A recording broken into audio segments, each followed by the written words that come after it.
안녕하십니까. 시장을 이해하는 최고의 선택 최상욱의 경제쇼의 최상욱입니다. 최근 우주 탐사 기업인 스페이스X가 6월 상장을 목표로 기업 공개 절차에 착수했습니다. 블룸버그 통신은 스페이스X의 기업 가치를 최대 2조 달러, 무려 3천조 원 이상으로 평가받는 것을 목표로 삼았다고 보도했는데요. 무엇보다 스페이스X 상장으로 그동안 탐사의 영역이었던 우주가 본격적인 투자 시장으로 재편되면서 이제 우주 개발이 투자, 경제적 이익을 창출하는 시대로 접어들게 된 것입니다. 여기에 일론 머스크 CEO는 3년 안에 우주에 저렴한 데이터 센터를 짓겠다고 공언하기도 했는데요. 하지만 검증되지 않는 사업에 고평가돼 있다는 지적도 이어지고 있죠. 스페이스X 가치와 과연 우주 산업이 돈이 될지, 또 우주 데이터 센터는 무엇일지 잠시 후 자세히 짚어보겠습니다. 시장을 이해하는 최고의 선택 최상욱의 경제쇼, 이 시간 유튜브로도 함께 하실 수 있습니다. 4월 9일 목요일 순서 시작합니다. 도파민.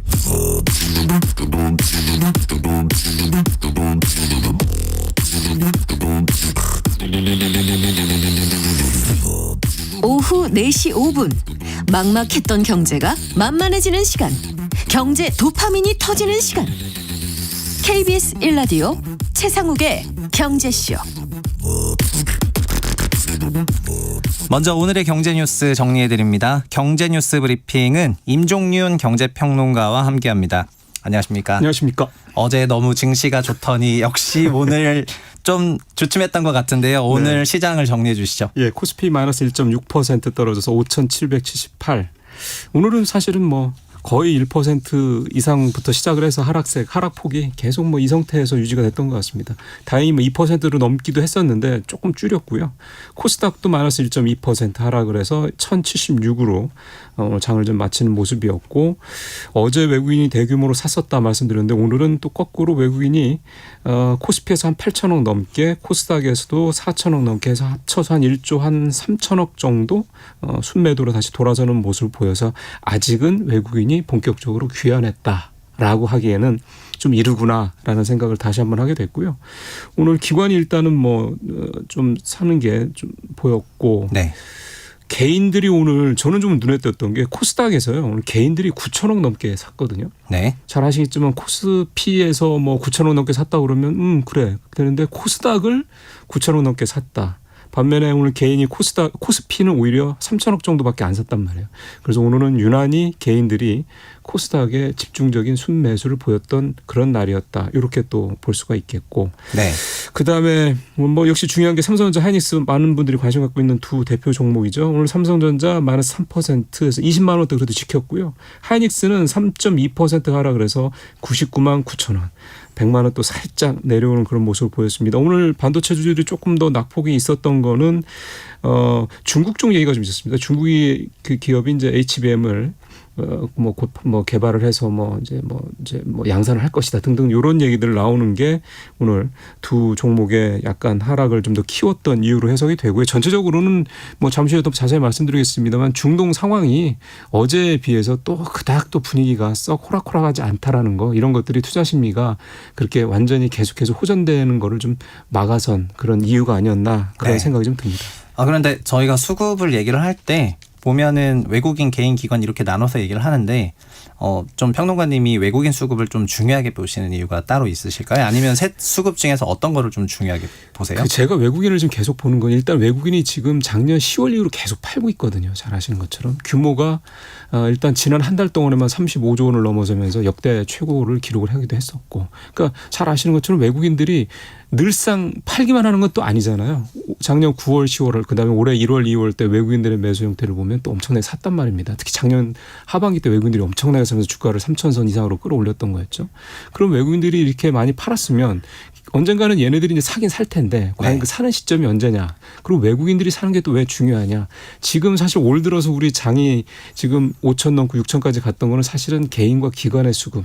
이라고 봐야 되는 건데, 이런 상태에서도 외국인이 이렇게 파는데도 장이 이렇게 갔다는 얘기는 외국인이 사준다고 그러면 장이 지금보다 한 단계 또 퀀텀 점프를 할 수 있는 그런 수급적인 기반이 마련될 수 있다라고 볼 수가 있어서요. 네. 결국 외국인 수급을 우리가 여전히 좀 중요하게 봐야 될 필요가 있다라고 생각이 드는 거고, 근데 이걸 또 거꾸로 생각을 해보면 외국인이 그렇게 파는데도 우리 시장이 계속 잘 가고 있구나. 예. 그러면 예전에 우리가 외국인만 바라보는 천수답장이다라는 이런 약간 스스로 폄훼되는 그런 표현이 나와 있었던 것처럼 외국인이 그렇게 사지 않아도 우리 시장이 비교적 견조하게 갈 수 있다 만큼 우리나라 시장이 상당히 탄탄해졌다, 이런 또 생각도 해볼 수가 있어서 네. 외국인에 너무 의존할 필요는 없지만 외국인이 다시 순매수로 돌아서 준다면 우리 시장이 더 좋은 모습을 보일 수 있다, 이런 생각이 좀 듭니다. 네.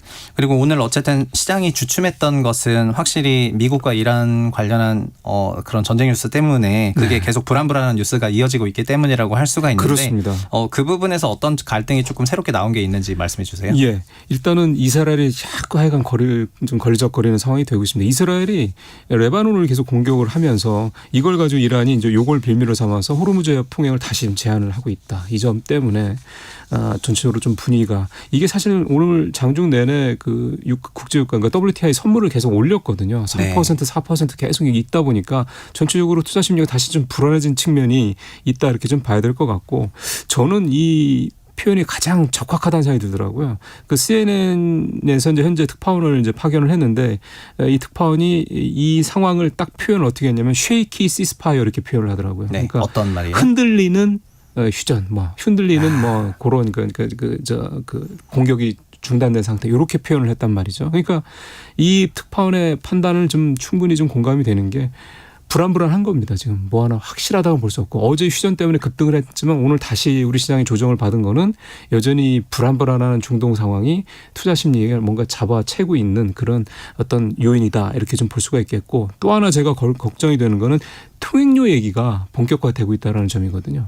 이란에서 얘기가 나왔고, 여기에 트럼프 대통령까지 이란이랑 상의해서 통행세 문제를 한번 검토해 볼게, 이런 식으로 얘기까지 나오다 보니까 네. 미국이랑 이란이 같이 여기서 통행세 장사를 하려는 건가, 마치 톨게이트를 만들어서 하는 것처럼 그런 얘기들도 좀 나오고 있어서, 당연히 통행세가 붙는다 그러면 그게 얼마이든 간에 당연히 유가를 올릴 수밖에 없는 이유가 되지 않습니까? 운임비도 올라가는 거고. 그래서 결국은 아직은 유가 상황이라든가 중동 상황은 마음을 좀 섣불리 놓기에는 이르다, 이 생각을 다시 한번 좀 하게 됩니다. 네. 그런데 그 통행세를 어쨌든 거두면은 그게 아주 크지만 않으면은 그걸 걷는다는 상황은 이란 관련 사태가 좀 진정되는 것을 의미하나요? 그렇게 봐야 되는데요. 그게 휴전 전에는 그게 맞았어요.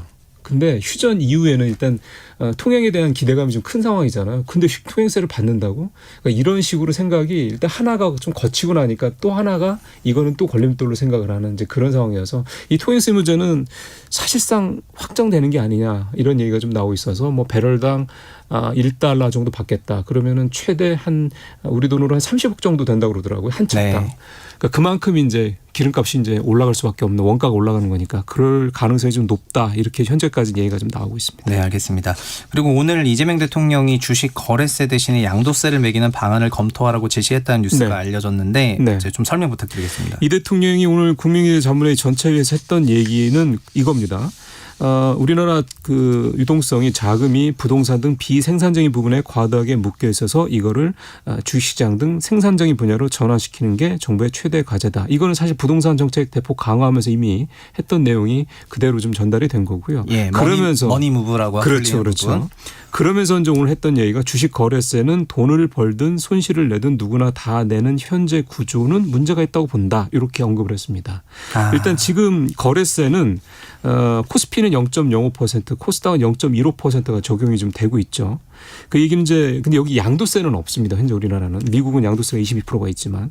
그래서 이 대통령의 얘기를 생각을 해보면, 거래세는 돈을 버는 사람, 즉 수익을 내는 사람이나 손실을 보는 사람이나 모두 내고 있는 반면에, 사실은 돈을 번 사람, 즉 수익을 낸 사람만 대상이 될 수 있는 양도세는 실제로 세금이 없다.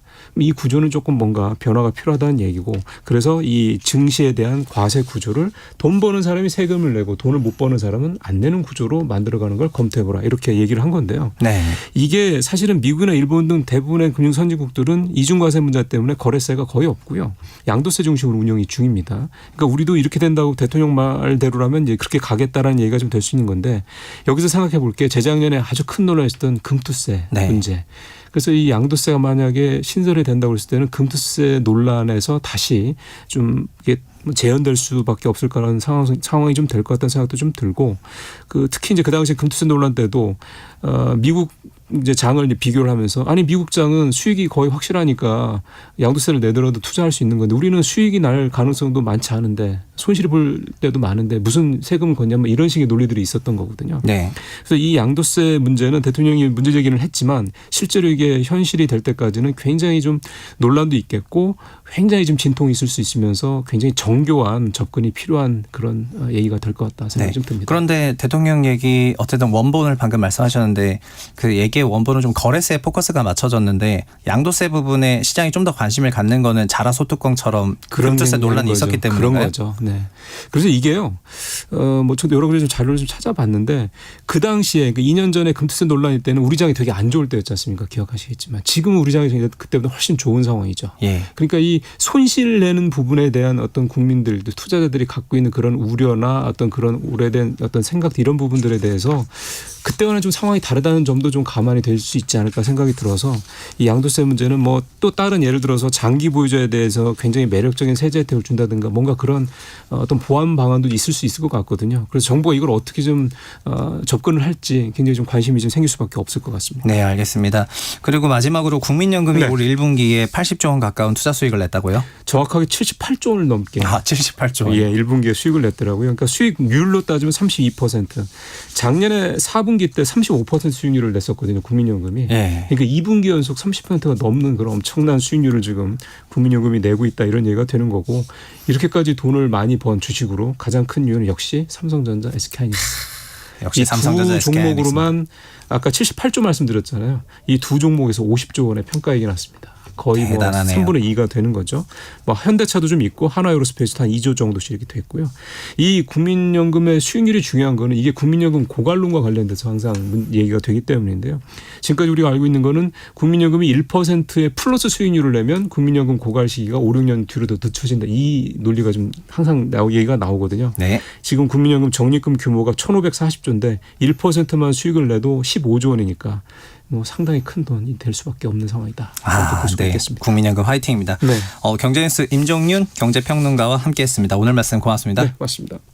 그리고 잠깐 안내 말씀드리겠습니다. 이번 주부터 라디오 청취율 조사가 시작됐습니다. 다음 주 20일까지 라디오 청취율 조사가 진행이 되는데요. 청취율 조사에 관한 전화를 받으시면 꼭 KBS 1라디오 경제쇼를 듣고 있다고 말씀해 주십시오. 청취율이 오르면 제가 힘이 납니다. 청취율 조사는 02로 시작되는 번호로 오니까요. 꼭 받아주시고요. 다시 한번 말씀드리지만 KBS 1라디오 경제쇼라고 말씀해 주시면 됩니다. 감사합니다.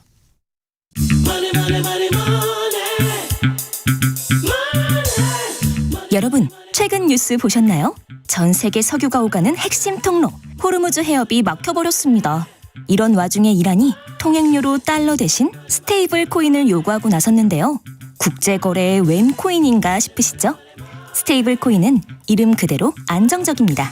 비트코인처럼 가격이 널뛰는 게 아니라 가치가 딱 고정되어 있거든요. 1코인당 1달러의 가치를 유지합니다. 가상화폐인데 어떻게 가격이 안 변하냐고요? 비결은 바로 담보입니다. 코인을 발행한 만큼 실제 달러나 금을 창고에 쌓아두는 식이죠. 덕분에 가상화폐 시장에서 스테이블 코인은 마치 현금 같은 기준점 역할을 하고요. 달러 결제망을 거치지 않고 돈을 보낼 때 최고의 대안이 됩니다. 현금처럼 안전하면서도 가상화폐라서 복잡한 은행 절차 없이 국경을 빛의 속도로 넘나들거든요. 국제 정치의 뜨거운 감자가 된 스테이블 코인. 이제 좀 만만하게 보이시나요? 지금까지 만만한 경제였습니다.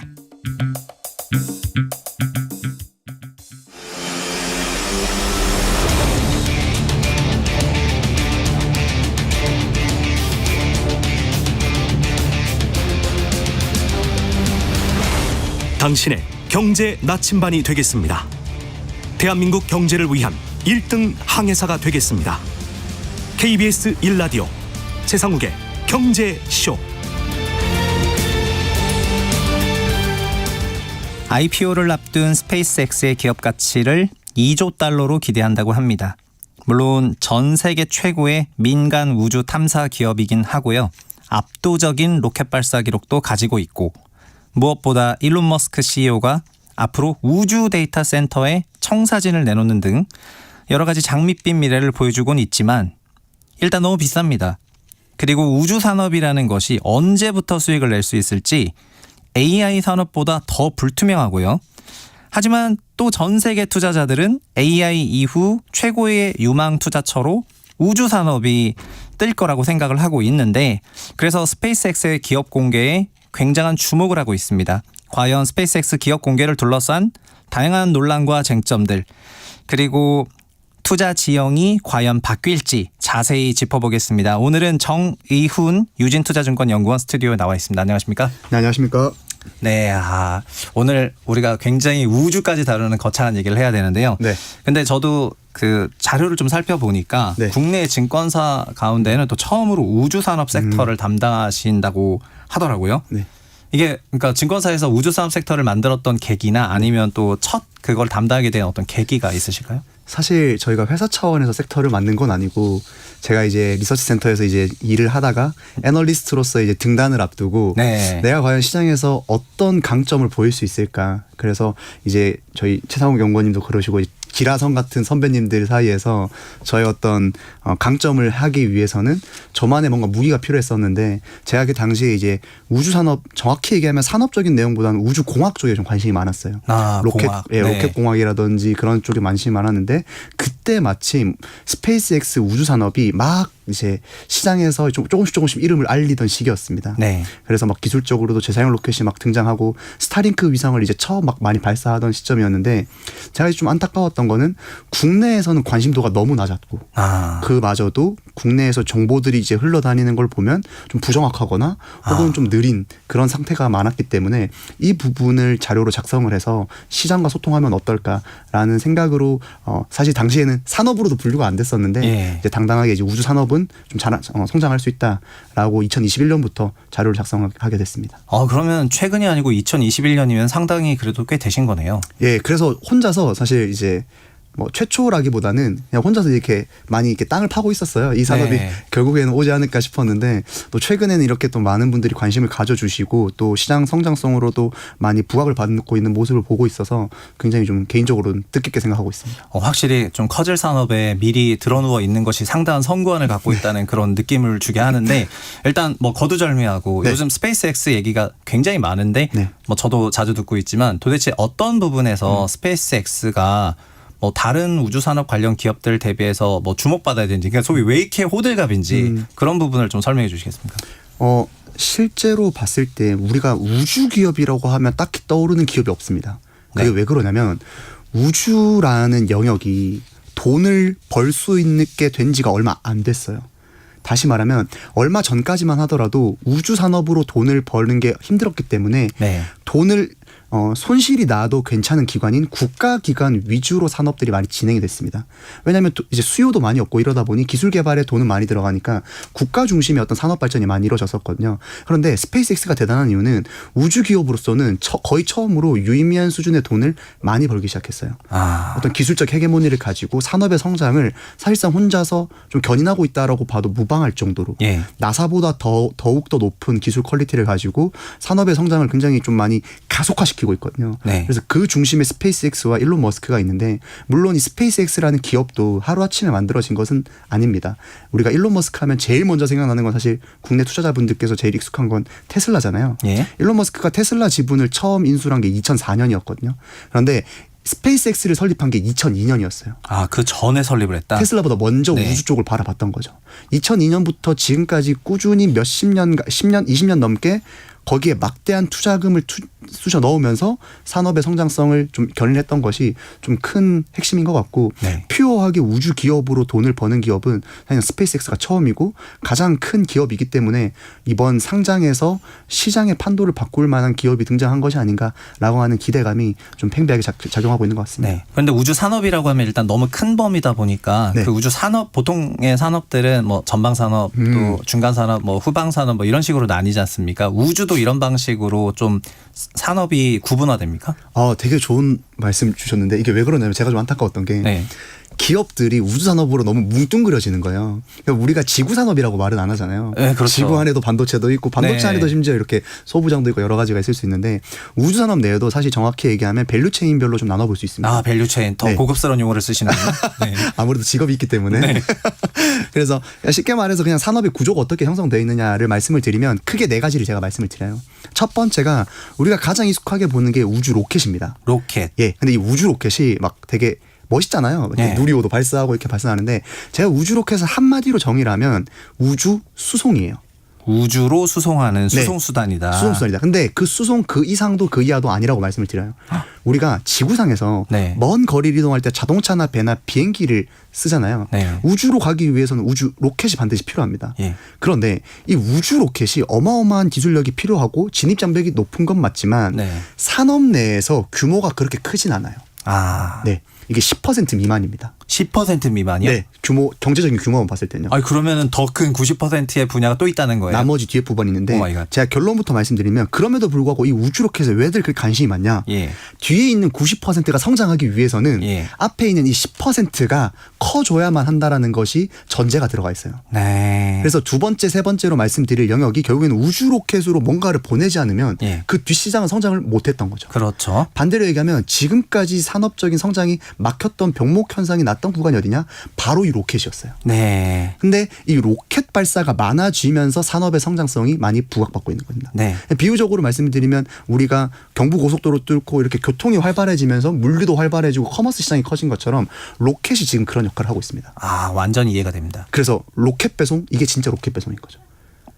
그거는 어떤 드립으로 하신지 모르겠지만 어쨌든 로켓이었다는 거. 그리고 사실은 네. 저희가 영상에서 많이 보는 거는 네. 로켓이 회수가 되지 않습니까? 그래서 그런 부분에서 어떤 기술적인 뭐 특이점이 왔다는 얘기를 많이 했는데 네. 전체 우주 산업으로 보면은 네. 어쨌든 그런 부분은 전체 사업의 10% 정도, 전체 산업의 10%에 불과할 정도지만 물론 먼저 선제적으로 해결해야 되는 부분이었다. 맞습니다. 그리고 방금 말씀해 주신 그 재사용 로켓의 등장으로 예. 발사 비용이 줄어들고 횟수가 많아지니까 이제 뒷단이 성장을 하는 거예요. 예. 그럼 그 뒷단이 뭔지 이제 또 네. 궁금하네요. 두 번째가 네. 배송이라고 제가 말씀드렸잖아요. 네. 뭘 배송할까라고 하면 인공위성입니다. 위성 배송. 네, 로켓에 인공위성을 많이 탑승을 시키고 있어요. 예. 저희가 뒷부분에서도 말씀을 드리겠지만 요즘 뭐 얘기가 많이 나오고 있는 우주 데이터 센터라든지 네. 우주선이라든지 저희가 이런 모든 실는 것들을 그냥 간단히 위성이라고 봐도 무방합니다. 네. 그러니까 좀 뭉뚱그려서. 그러면 두 번째 시장은 이 위성들을 태워서 보내기 위해서는 위성을 많이 만들어야겠죠. 아, 위성의 제조. 맞습니다. 그래서 두 번째 시장이 위성체 제조 시장이 있습니다. 세 번째는요? 세 번째는 네. 우리가 위성을 실어서 우주로 많이 보내게 되면 예. 아무 이유 없이 보내진 않잖아요. 네. 뭔가의 어떤 목적이나 기능을 위해서 이렇게 많이 보내게 되는데 그 기능을 의미하는 게 바로 위성 서비스입니다. 위성 서비스. 네, 그러면 위성들이 이제 다니면서 여러 가지 기능들을 하거든요. 근데 네. 그 기능들을 수신하는 게 지상에서의 그 서비스가 되는 거예요. 아. 우리가 예를 들면 대표적으로 GPS 서비스, 네. 통신 서비스, 네. 그런 여러 가지 서비스들이 이제 네. 서비스로 될 수 있는 거죠. 예. 어떻게 보면 우주 데이터 센터도 서비스 중 하나라고 생각하시면 될 것 같아요. 아, 그렇겠네요. 네. 그래서 그 서비스가 세 번째라고 말씀을 드리고 네. 마지막이 그런 서비스들을 수신하기 위해서는 뭐가 필요하냐면 지상에 장비가 필요합니다. 아, 수신 지상 장비. 대표적으로 안테나 같은 경우가 있어요. 네. 우리가 지상에 있는 안테나가 위성에 있는 서비스 신호를 받기 위함이거든요. 네. 물론 지상에 있음에도 불구하고 이 시장도 우주산업 시장 내에서 그냥 좀 유의미한 규모로 차지하고 있습니다. 네. 지상 장비 플러스 여기 또 뭐가 있냐면 관제 시스템이 있어요. 그러니까 위성들이 많아지니까 네. 위성들을 컨트롤 해줘야 되고 위성들을 조종해줘야 되고 데이터를 왔다 갔다 해줘야 되는 그런 관제 시스템까지 합쳐서 이렇게 네 가지 정도로 밸류체인이 나뉘어져 있다라고 생각하시면 될 것 같습니다. 아, 그러면 스페이스 X가 일단 우주로의 그 수송, 아까 말씀하셨던 로켓 배송. 네. 로켓 배송을 진짜 말 그대로 로켓 배송을 하고 네. 있기 때문에 이게 선제적으로 다 풀려야 되는데 그 부분에서 로켓 재사용 등등 혁신적인 방법으로 가격을 굉장히 낮춰주고 있는 부분으로 인해서 맞습니다. 뒷사업이 열리고 있기 때문에 스페이스X의 상장이 우주 산업의 어떤 효시를 열 수밖에 없다. 맞습니다. 그리고 스페이스X가 어쨌든 돈을 버는 사업은 로켓 사업으로 돈을 버는 게 아니라 뒷사업으로 벌고 있어요. 아, 그렇습니까? 네. 그런데 뒷사업으로 돈을 벌 수 있는 원동력이 네. 로켓을 싼 가격에 많이 발사할 수 있기 때문에 그 뒷사업에서의 경쟁력을 갖추고 있는 거예요. 아, 그렇겠네요. 그래서 우주 네. 로켓이 돈이 안 된다라고 해서 국가적인 차원에서 이거를 등한시하는 게 아니라 어떻게 보면 인프라적인 관점에서 접근을 해야 되는데 우주 로켓을 많이 혹은 싸게 발사할 수 있어야 우리가 위성도 많이 발사를 해서 인프라망을 구축을 하거나 네. 서비스를 퀄리티를 높일 수 있는 단계로 갈 수 있는 거죠. 그럴 것 같습니다. 그러면 스페이스X의 뭐 요즘에 기업 가치가 1조 달러다, 2조 달러다 네. 하는 이런 천문학적인 그런 금액이 나오는 배경은 이 회사가 로켓 발사만 하는 것이 아니라 뒷단에 있는 사업들도 할 거라는 기대가 들어간 거예요? 이미 뒷단에서의 수익이 로켓의 수익을 훨씬 넘어섰고요. 뒷단에 있는 수익 성장률이 굉장히 빠릅니다. 그래서 네. 스페이스X가 돈을 못 벌지 않느냐라고 생각하실 수 있는데 네. 실제로 마진율이 높습니다.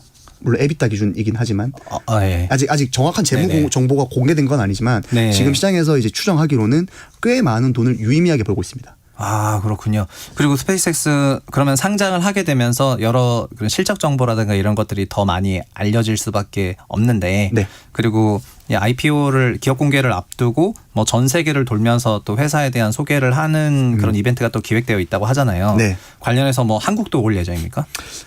이게 글로벌 로드쇼라고 하는데 예. 통상적으로 이런 국내에서는 이제 수요 측이라고 얘기를 많이 하잖아요. 이제 기관들을 돌면서 하게 되는데 이게 이번 스페이스X의 이 로드쇼 같은 경우에는 기존과의 차이점이 있다라고 하면 두 가지 정도가 될 것 같은데 네. 글로벌로 많이 컨택을 할 예정이에요. 아, 그래서 만약에 한국에 오게 되면 이제 한국까지 올까는 솔직히 잘 모르겠는데 네. 한국에 오게 되면 한국에서도 이제 어느 정도 기회를 받을 수가 있는 거죠. 예를 들면 공모주 청약이라든지 이런 기회를 받을 수 있는 것이고 네. 두 번째는 스페이스X가 상장될 때 저희가 유통 물량이라고 하잖아요. 공모주 물량이 풀리는 거 신주 발행이 되는 그 물량이라고 하는데 그 발행량에서 꽤 많은 부분을 리테일 그러니까 개인 주주들을 배정을 했어요. 네. 이번에 그걸 30%까지 배정을 했습니다.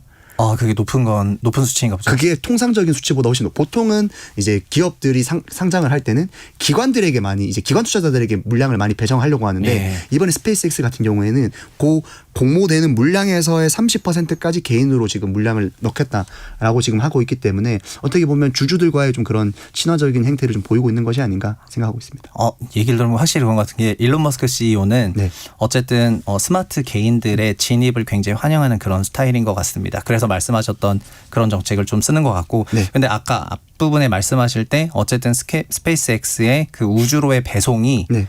뭐 로켓 재활용 등등을 통해서 굉장히 가격이 낮아지고 하는 혁신이 있었다고 하는데 네. 뭐 이게 어느 정도로 좀 가격이 낮아진 거고 네. 그리고 뭐 도대체 얼마나 더 낮아질 수 있는지 뭐 이런 부분에 대한 설명도 좀 해주시면 좋겠는데요. 먼저 스페이스X가 로켓을 얼마나 많이 발사하고 있는지를 말씀을 드려야 될 것 같아요. 네. 지난해 기준으로 네. 스페이스X 말고요.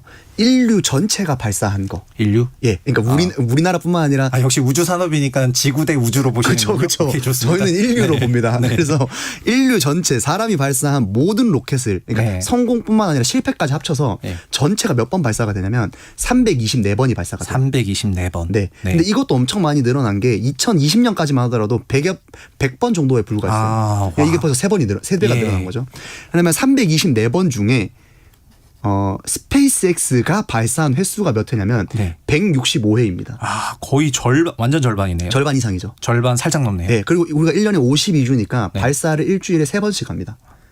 그렇군요. 이게 165번이면 52주니까 일주일에 맞습니다. 3번씩 계속 쏘는 거예요. 맞습니다. 그래서 올해도 아마 오늘 스페이스X가 로켓 발사 안 했으면 아마 어제 했을 거예요. 오늘 안 했으면 내일 할 겁니다. 네. 그만큼 자주 많이 발사를 하고 있는 거예요. 그래서 국내 투자자분들께서는 우주가 조금 먼 얘기라고 생각할 수 있는데 굉장히 발사가 많이 되고 있고 그중에서도 스페이스X의 비중이 큰 상태인 거죠. 저희가 이렇게 한다는 거를 퐁당퐁당 한다고 하잖아요. 그러면은 스페이스X는 그냥 퐁당퐁당으로 우주로 로켓 발사하고 그다음 쉬고 또 우주로 로켓 발사하고 그다음 쉬고. 맞습니다. 그럼 지금 로켓을 발사한다는 거는 그 스페이스X 로켓에 뭘 실어서 이미 우주로 계속 보내고 있다는 말이에요. 그렇죠. 로켓 배송을 계속하고 있는 거죠. 그러면 스페이스X 입장에서는 돈을 버는 게 첫 번째가 나온 거예요. 예. 돈을 받고 로켓 배송을 대신해 주는 거예요. 실제로 우리나라도 어떻게 보면 중요한 위성들을 발사해야 될 때가 있잖아요. 네. 이 되게 비싸게 만들고 좀 발사가 잘 돼야 되는 게 그럴 때는 스페이스X에게 돈을 주고 수주를 맡깁니다. 로켓 배송에 소위 OEM, ODM 같은 그런 맞습니다. 대리 발사. 그렇죠. 그래서 우리 위성을 좀 여기까지 발사를 해줘라고 하고 대금을 지급합니다. 스페이스X가 놀라운 점은 발사 횟수도 놀랍잖아요. 그런데 성공률이에요. 165번 전부 성공을 했습니다. 그래서 로켓 발사 쪽에서의 스페이스X가 가지는 위상은 국가 단위를 넘어섰어요. 그래서 아니 그럴 것 같습니다. 네. 왜냐하면 거기에 직접 로켓 우주 발사 기술을 안 가진 회사 나라들도 많으니까요. 그리고 그러면 자연스럽게 제일 먼저 우주 사업을 하려면 스페이스X를 이용할 수밖에 없는 그런 환경이 됐으니까 네. 소위 스페이스X라는 회사의 고객사들은 뭐 개별 기업도 있지만 국가도 있고 굉장히 많을 것 같습니다. 그래서 공급 우위의 시장이 지금 되어 있는 거예요. 그래서 스페이스X 입장에서는 어떻게 하냐면 우리가 로켓 발사를 돈을 주고 하고 싶어도 예. 스페이스X에서 너희 기다려 이런 적이 있었고 그리고 일론 머스크랑 그 트럼프 대통령이랑 예. 한때 좀 싸웠었어요. 네. 그래서 트럼프 대통령이 좀 화가 나셔가지고 얘기를 합니다. 야 나사 수주 스페이스X 너희한테 안 줄 거야 이렇게 얘기하는데 네. 일론 머스크가 뭐라고 하냐면 네. 우리 어차피 너희한테 가진 그 매출 비중이 그렇게 크지가 않다. 네. 그리고 반대로 얘기해요. 너희가 우리 스페이스X는 없으면 네. 어떻게 배송할 건데? 나사는 지금 직접 운영하고 있는 로켓이 없습니다. 전부 다 민간에게 맡긴 상황이에요. 네. 그래서 스페이스X를 제외해버리면 이게 우주 이 수송이 원활하게 안 됩니다. 그러니까 스페이스X가 가지는 기술적인 위상이 그 정도로 높다라는 거죠. 와, 일단은 저희가 이제 그 스페이스X가 우주로 무엇을 쏘아 올리는가에 대한 그런 얘기를 하고 있는데 일단 시간이 됐기 때문에 1부 여기까지 하고요. 네. 2부에서 계속 이야기 이어나가도록 하겠습니다.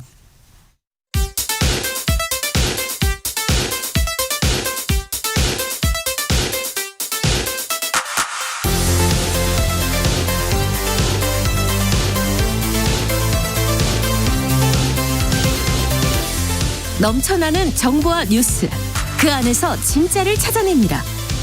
당신 곁을 지키는 최고의 경제 파트너 KBS 1라디오 최상욱의 경제쇼.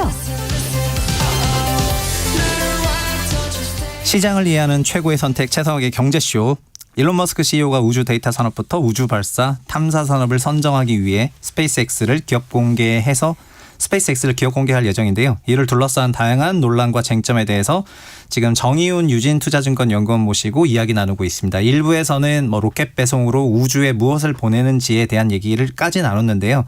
2부에서는 로켓에 이제 어떤 위성 물체를 실어서 결국 우주에서 어떤 사업을 펼쳐 나가려고 하는지에 대한 얘기를 할 건데 제가 위원님 리포트를 좀 쭉 보니까 올해 우주 데이터 센터 얘기를 또 굉장히 한 80장짜리 보고서로 또 쓰셨더라고요. 네. 그리고 이것이 아까 말씀하셨던 것처럼 우주 산업의 그 후방 밸류체인으로 가는 이제 그런 사업이라고도 할 수가 있는데 네.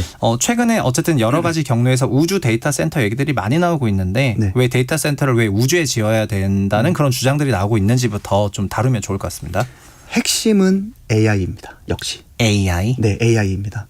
일론 머스크도 지난 1월에 다보스 포럼에서 뭘 언급을 가장 크게 했었냐면 결국에 AI가 중심이 될 것이다. 네. 이 AI가 이제 얼마 머지않은 기간 내에 퀄리티가 올라가다 보면 인류 전체의 지능을 합친 것보다 더 좋은 AI가 나올 것이다 라고 했는데 거기에서 이제 이어지는 스토리가 뭐였냐면 예. 문제는 AI 투자는 리니어하게 이어지겠지만 결국 병목 현상이 어디서 일어나냐? 데이터 센터 인프라 구축에서 지금 막힘이 너무 크다. 네. 저희가 몇 년 전까지만 하더라도 GPU 확보에 어려움을 많이 겪었잖아요. 맞습니다. 그래서 엔비디아의 주가가 굉장히 좋았던 건데 최근 흐름을 좀 살펴보면 GPU를 제외한 인프라에서 병목 현상이 너무 심합니다.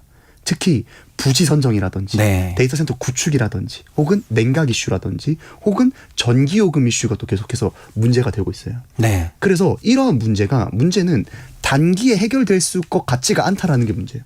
그러다 보니 거기에 대한 대안으로 뭐 SMR이라든지 네. 어떤 신흥국의 지자라든지 이런 얘기들이 많이 나오고 있는데 딱히 명확한 해답이라고 나온 게 없습니다. 그래서 대안들만 지금 많이 제시가 되고 있는 상황이에요. 네. 우주 데이터 센터도 그러한 대안들 중 하나로 지금 떠오르고 있다고 생각하시면 될 것 같습니다. 네, 그러니까 데이터 센터를 굉장히 많이 지을 수밖에 없는 환경으로 가고 있는데 그게 너무나 폭증해야 되는 환경이고 네. 현재 이제 우주에서 오셨으니까 네, 지구 데이터 센터로는 그것을 다 수용할 수 없을 정도의 문제점들이 쌓여 있어서 개별 부분에 대해서는 문제점들을 해결하는 대안들이 일부 있지만 네. 그거를 종합적으로 해결하거나 아니면은 좀 더 AI 시대에 맞게 대량의 문제를 더 큰 문제를 해결하는 데는 우주 데이터 센터가 좋을 수밖에 없다면은 네. 어떤 부분에서 더 좋다고 할 수 있는 거예요? 그래서 이게 또 들으시는 분들 입장에서는 네. 우주 데이터 센터가 더 좋은가라고 생각할 수 있는데 네. 제가 크게 결론 먼저 세 가지를 말씀을 드릴게요. 아, 빨라서 좋네요. 예. 네. 첫 번째는 지금 단계에서는 지상 데이터 센터가 우위에 있습니다. 그러니까 지금은 우주 데이터 센터가 더 싸지가 않아요. 구축하는 네. 비용이. 지상이 훨씬 쌉니다. 그런데 제가 말씀드렸던 두 번째로 이어가서 이제 뭘로 이어지냐면 지상 데이터 센터 구축 비용은 계속 우상향하고 있어요. 아, 근데 우주 데이터 센터 구축 비용은 우하향하고 있습니다. 그러면 골드크로스가 나온다는 얘기군요. 그렇죠. 그 골드크로스 지점을 네. 바라보기 위해서 기업들이 지금 많이 뛰어들고 있어요. 대표적으로 뛰어들고 있는 기업이 스페이스X가 있고요. 네. 블루오리진이라고 하는 제프 베조스의 기업도 있고 네. 엔비디아도 심지어 여기 뛰어들었고요. 네. 구글도 뛰어들었습니다. 이러한 기업들이 지금 당장의 경제성보다도 흐름 트렌드를 봤을 때는 그 골드크로스가 올 것 같다라는 생각에 지금 뛰어들고 있는 것이거든요. 예. 그래서 우주에는 그러면 어떠한 장점이 있기 때문에 비용적인 부담이 줄어들고 있는 맞아요. 거잖아요. 네. 가장 중요한 핵심은 역시 전기요금입니다. 전기요금. 네. 이게 지상에서의 전력망 공급 같은 경우에는 화력 발전이나 원자력 발전이나 최근에는 뭐 SMR 같은 소형 이제 원자력 발전 같은 이런 다양한 요소들이 이제 제시가 되잖아요. 네. 그 중에서도 신재생 에너지가 있는데 우주 공간 같은 경우에는 어디서 전력 공급이 돼야 되냐면 태양빛밖에 없어요. 네. 그런데 이 태양빛을 지구상에서 받는 것과 네. 우주 공간에서 받는 것은 크게 차이가 납니다. 왜 그러냐면 우리가 지구에 도달하는 태양빛을 100이라고 생각을 해볼게요. 그런데 우리 대기층에 맞고 반사되는 게 그중에서 25%가 됩니다. 네. 그러면 75만 들어오겠죠. 네. 75 중에서도 또 25%는 대기 안에서 흡수가 돼버려요. 아, 그럼 지상에 닿는 백 중에 태양빛은 얼마가 되냐면 50밖에 안 됩니다. 네. 근데 저희가 밤과 낮이 있죠. 아, 다시 또 25가 나누기. 되는 거예요. 네. 그러면 그 25 안에서도 날씨가 흐리거나 예. 이래버리면 효율이 낮아집니다. 그래서 애초에 우주에서 받을 수 있는 것 대비 한 5분의 1 정도밖에 안 돼요. 그렇겠네요. 근데 우주 공간 같은 경우에는 일단 대기가 없기 때문에 100을 받을 수가 있어요. 예. 그리고 물론 우주 공간에서도 이클립스라고 하는 일식 구간이 들어갈 수는 있겠지만 네. 그 구간에 해당되지 않는 구간들도 있습니다. 그러니까 최소 이제 4배에서 많게는 8배까지 효율이 더 잘 나오는 거예요. 여러 가지 이유들로 인해서 태양광 패널 에너지에 대한 효율이 높다라는 것이 어떻게 보면 우주 데이터 센터를 구축하는 데 가장 큰 이유고요. 네. 두 번째는 비용이 줄어들고 있다라고 했잖아요. 그 비용이 줄어드는 것 중에 가장 큰 것도 뭐냐면 아까 서두에서 말씀드린 로켓 발사 비용이 낮아지고 있는 거예요. 예. 그러니까 지금도 더 큰 로켓들을 만들고 있거든요. 그러다 보니 우주 데이터 센터를 구축하는 비용이 또 크게 한 단계 낮아지고 있고, 그리고 거기에 들어가는 태양광 패널 비용도 최근에 연구가 많이 되고 있는 게 예. 이제 좀 들어보신 분이 있을 수 계시지만 뭐 페로브스카이트라든지 네. 뭐 HJT 뭐 이종 접합이라든지 이런 기술력들이 많이 좀 올라가고 있거든요. 그래서 우주에서의 효율성이 많이 높아질 것이다라는 그런 기대감이 작용하면서 아직은 안 되지만 이게 추후에 시간이 흐르면 흐를수록 지상에서의 데이터 센터 구축 비용이 올라가고 우주 데이터 센터 구축 비용이 내려가는 그런 흐름상에서 크로스되는 지점이 오지 않을까라고 하는 기대감이 이제 막 발현되기 시작하는 거죠. 그런데 그 정도로, 그러니까 지금 지구상에 지어지고 있는 데이터 센터도 전 세계 에너지의 특정 퍼센티지를 사용하고 에너지 과정의 하나의 거대한 수요처로 등장할 정도로 많은데, 우주에 태양광으로 그 정도 하려 그러면은 예를 들면 엄청나게 거대한 네. 그런 태양전지로 구축된 소위 거대한 그 발전소용 데이터 센터를 짓는 거예요? 아니면 뭐 좀 다 띄어나가지고 네. 그렇게 지어야 되는 거예요? 되게 좋은 지적인데, 우리가 머릿속으로 네. 우주 데이터 센터를 한번 상상을 해보면, 혹은 이제 AI 서비스가 있으신 분들은 한번 질문해 보세요. 이렇게 우주 데이터 센터를 그려줘라고 질문을 하면 보통 어떻게 되냐면 엄청 거대한 모듈 형태의 이제 두둥실 떠다니는 거를 만들어줘요. 네. 근데 이제 그거 같은 경우에는 문제가 뭐냐면, 그렇게 거대한 거를 GPU를 집약시켜 놓으려고 하면 태양광 패널 크기가 너무 커져요.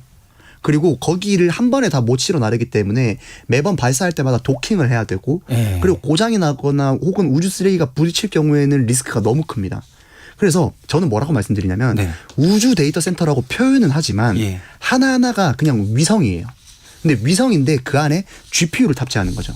그런데 너무 큰 위성들을 쏘아 올리는 게 아니라 그냥 위성체 하나에 GPU 서버 하나, 이런 식으로 분리해서 여러 개의 위성들을 우주 공간에 띄워놓습니다. 네. 그러면 우주 공간에 띄워놓으면 각각의 위성들의 태양광 패널이 달리고 방열 시스템이 구축이 되면서 그 각각의 위성에서 연산 작용이 일어나는 거예요. 물론 여기에서의 가정은 위성 간의 통신이 된다라는 가정이 돼야 됩니다. 그건 예. 인터세틀라이트 링크라고 하는데 네. 우리가 지상에서는 서버 렉끼리 구리선이나 케이블 선으로 연결되잖아요. 맞습니다. 위성 간의 통신이 된다라는 이제 가정하에 그렇게 좀 분산형 형태로 우주 데이터 센터가 구축되지 않을까 생각하고 있습니다. 아, 그러니까 분산형 형태로 AI 렉들이 그 로켓 하나에 하나하나 실려가지고 계속해서 가야 된다고 한다면 그 개수도 그렇고 굉장히 많아야지 될 것 같은데 그러면은 지금 어쨌든 1년에 300번 정도 지금 쏘는 거에서 스페이스X가 165번 한다 그랬잖아요. 네.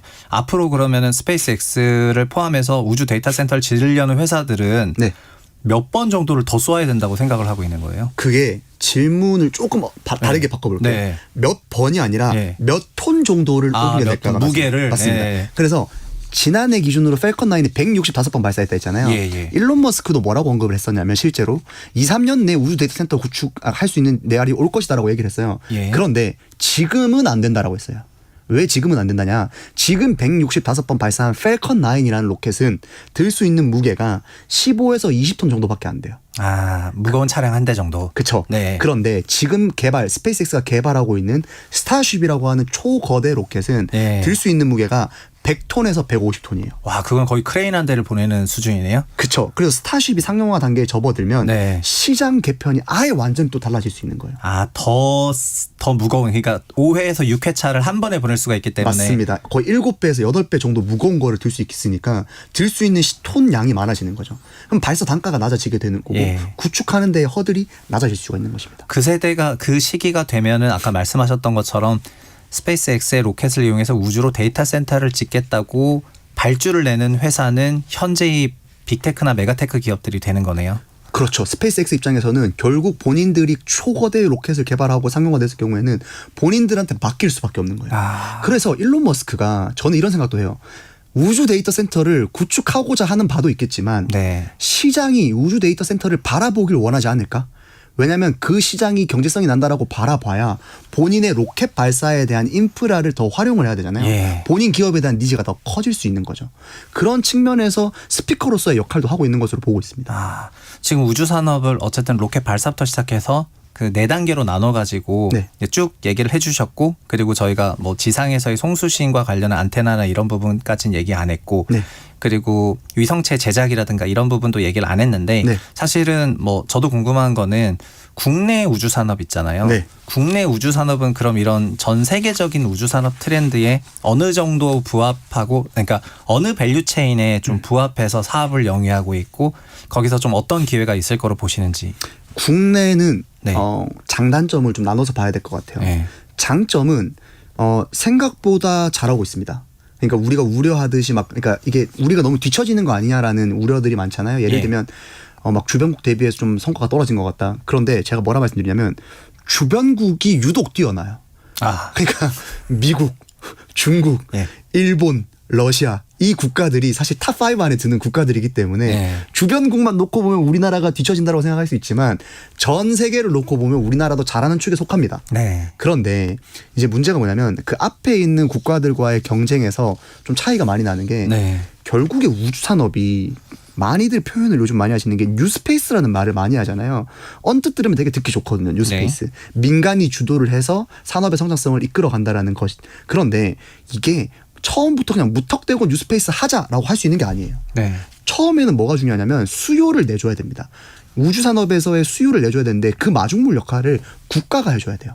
제가 여기서 드리고 싶은 좀 안타까운 점은 우리나라는 우주 개발과 관련된 국가 예산이 너무 적습니다. 네. 그러니까 국가 예산, 개발 예산이 많아져야 국가 개발 예산을 따기 위한 기술 개발이 들어가고 그를 통한 기술 개발이 됐을 때 나중에 상용화 시점에서의 다른 나라로부터 수요를 얻을 수가 있는 거거든요. 네. 그런 관점에서 보면 우리나라는 아직 우주 로켓 발사 횟수도 현저히 떨어져요. 아까 324회를 말씀드렸잖아요. 맞습니다. 지난해 기준으로. 네. 그중 우리나라 발사가 2번입니다. 아, 한국은 2번 발사한 거예요? 네. 그 중에서도 한 번은 실패했고요. 이노스페이스라고 하는 민간 기업이 실패를 했는데 네. 그래서 추후에도 우리나라 국내에서는 로켓과 관련된 시장 자체가 너무 적어요. 그리고 그나마 우리나라가 잘하고 있는 거는 위성 제조 쪽 네. 그리고 지상 장비 쪽이 네. 좀 강점을 가지고 있습니다. 근데 그것도 위성 제조나 지상 장비도 결국은 우주 산업에 연결은 돼 있는 건데 네. 전방이 더 많이 활성화되면 될수록 이쪽도 커지겠지만 전방에 좀 의존적일 수밖에 없는 그런 상황이라는 거죠. 그렇죠. 그래서 그 전방 시장에서 그 로켓 발사나 이런 부분들이 단가가 줄어들고 해야 네.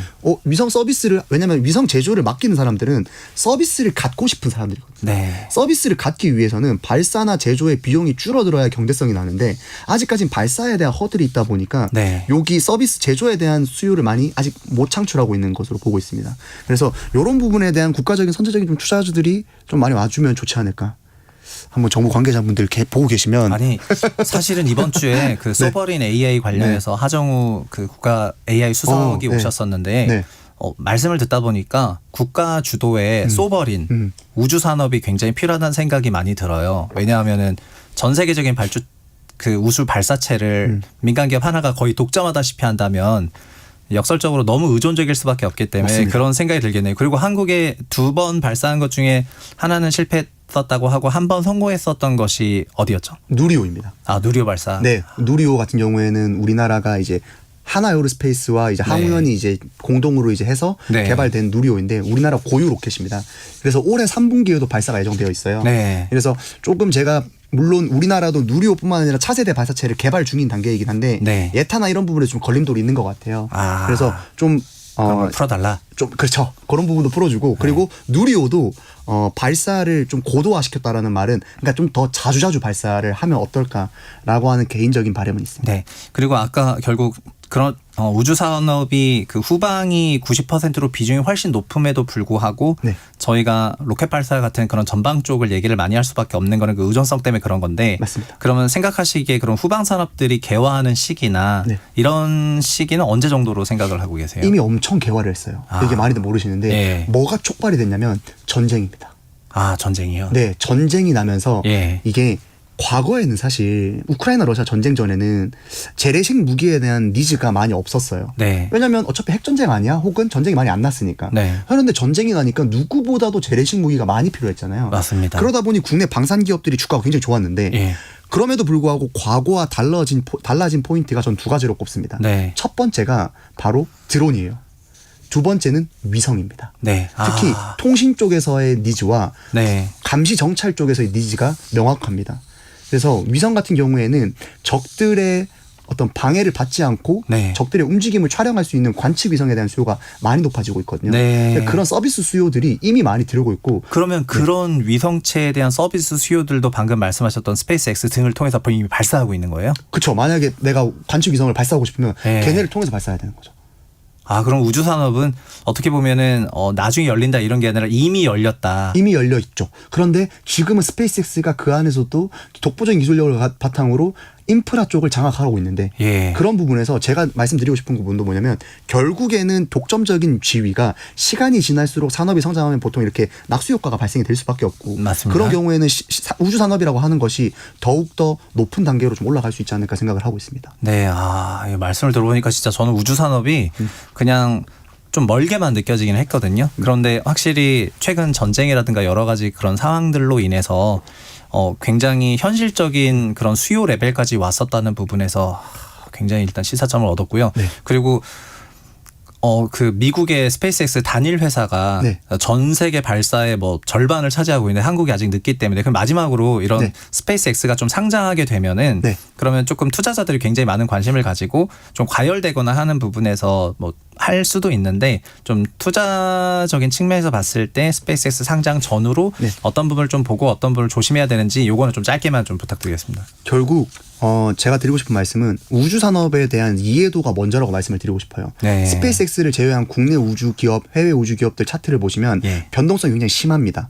그만큼 시가총액이 그렇게 크지도 않고 유동성에 있어서 굉장히 좀 많은 움직임이 있기 때문에 네. 단기의 어떤 뉴스 플로우나 회사에 대한 이해도 없이 들어가시면 좀 위험하실 수가 있어요. 그렇기 때문에 첫 번째로 드리고 싶은 말씀은 산업에 대한 공부가 먼저다. 네. 그리고 두 번째는 만약에 산업에 대한 공부를 하기 싫을 수도 있잖아요. 뭐 모든 사람이 공부를 하고 싶은 거 아니니까. 네. 그런 경우에는 차라리 ETF 쪽을 좀 보셔라. ETF를. 다만 ETF도 상품을 자세히 뜯어보셔야 되는 게 방산 쪽에 대한 비중이 높을 수도 있고 UAE 쪽에 대한 높을 수도 있고 네. 혹은 미국 쪽에 대한 비중이 높을 수도 있어요. 그러다 보니 만약에 우주 쪽을 보시기 싫으신 분들은 ETF 쪽을 보시고 ETF에서도 구성 종목에 대한 좀 그거를 살피시고 들어가시는 걸 추천드립니다. 최고였습니다. 4월 9일 목요일 순서는 여기까지입니다. 함께해 주신 여러분 고맙습니다. 저는 다음 주 월요일 오후 4시 5분에 다시 찾아뵙고요. 내일은 윤지호의 경제쇼가 시작되니까요. 많이 기대해 주십시오. 시장을 이해하는 최고의 선택, 최상욱의 경제쇼.